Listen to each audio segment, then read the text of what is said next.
पूजा Khedkar UPSC प्रकरणानंतर अमरावती खंडपीठात बीडच्या केशवराजे निंबाळकर यांनी याचिका दाखल केली आहे। महाराष्ट्रामध्ये कोणी अपंगत्वाचा खोटा दाखला घेत गैरफायदा उचललाय का अशी विचारणा केली आहे।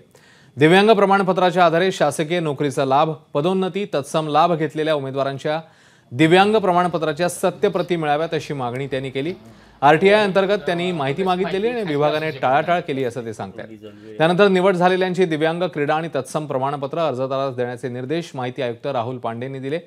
दिव्यांग संवर्गातील निवडीची माहिती जाणून घेणे जनतेचा अधिकार आहे असं राहुल पांडे म्हणाले आहेत। तसंच निवड झालेल्यांची प्रमाणपत्र विभागांनी वेबसाईटवर टाकावी असे निर्देशही त्यांनी दिले आहेत।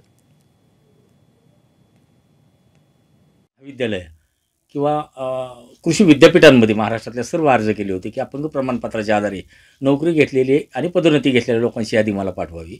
संबंधितांनी काही ठिकाणी मला माहिती मिळाली, काही ठिकाणी मिळाली नाही। त्याच्या विरोधात मी अपील केलं खंडपीठ अमरावती आणि नागपूरमध्ये, आणि खंडपीठाचा निकाल आल्यानंतर सुद्धा माहिती मला काही प्राप्त झालेली नाही। यामागचा बेसिक हेतू माझा असा आहे की ओरिजिनल अपंगाला बाजूला ठेवून बोगस अपंग प्रमाणपत्रावर जर उमेदवार नोकरी घेत असतील तर ओरिजिनल दिव्यांगांनी काय करायचं हा महत्त्वाचा मुद्दा आहे याच्यामधला। एबीपी माझा, उघडा डोळे बघा नीट।